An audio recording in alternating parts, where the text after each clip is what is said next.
ধরুন একটা হাতে ডিম নিলেন, চোখে তুলে ধরলেন আলোয়। দেখতে ঠিক মুরগির ডিম, সাদা, নিখুঁত, চকচকে খোসা।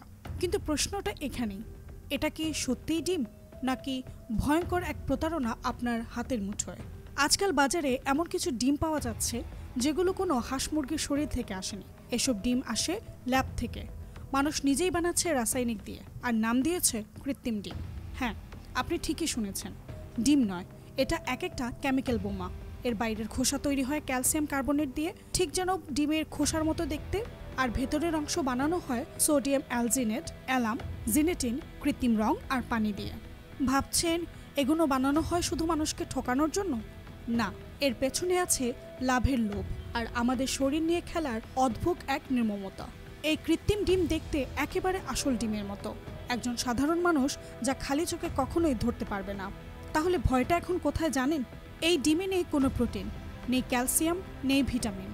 উল্টে এতে আছে এমন কিছু উপাদান যা ধীরে ধীরে শরীরের ভেতরে বিষ ছড়ায়। লিভার, কিডনি, পেট সহ সমস্ত শরীর নষ্ট হতে আর সময় লাগে না। আর সবচেয়ে ভয়ঙ্কর কথা হলো, আপনি বুঝতেও পারবেন না কখন আপনার শরীরের ভেতরটা হয়ে যাচ্ছে। তাহলে এখন প্রশ্ন হলো, আপনি কিভাবে চিনবেন এই নকল ডিম? বিশেষজ্ঞরা বলেছেন এর বিশেষ কিছু লক্ষণ আছে। এই যেমন কৃত্রিম ডিমের খোসা একটু বেশি চকচকে হয়, হাত দিয়ে ধরলে খসখসে লাগে, টোকা দিলে ভেতর থেকে ফাঁপা আওয়াজ আসে, ফাটিয়ে রাখলে তাতে আর মাছি আসে না, কারণ ওরা জানে এটা তাদের খাবার না। ডিম ভাজতে গেলে কুসুম এক জায়গায় থাকে না, তা ছড়িয়ে ছিটিয়ে পড়ে।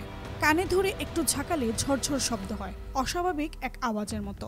আর সবশেষে লবণ পানিতে ফেলে দেখবেন এটা কিন্তু ডোবে না, ওপরে ভেসে থাকে। এবার নিশ্চয়ই ভাবছেন আপনি তো বুঝেই কিনছেন, সতর্ক আছেন, সাবধানে আছেন। কিন্তু ভাই, বাজারে এত চালাকি এখন, আপনার ভালো মন্দ বোঝার শক্তিও যেন তারা ঠকিয়ে দেয়। আজ মাত্র একটি ডিম চেনার ভুলে আগামীকালই শরীরে শুরু হবে রোগের রাজত্ব। এই কৃত্রিম ডিম শুধুমাত্র একটা প্রতারণা নয়, এটা আমাদের শরীর, পরিবার আর ভবিষ্যৎ নিয়ে এক সরাসরি আঘাত। তাই নিজে সচেতন হন, অন্যদের সচেতন করুন।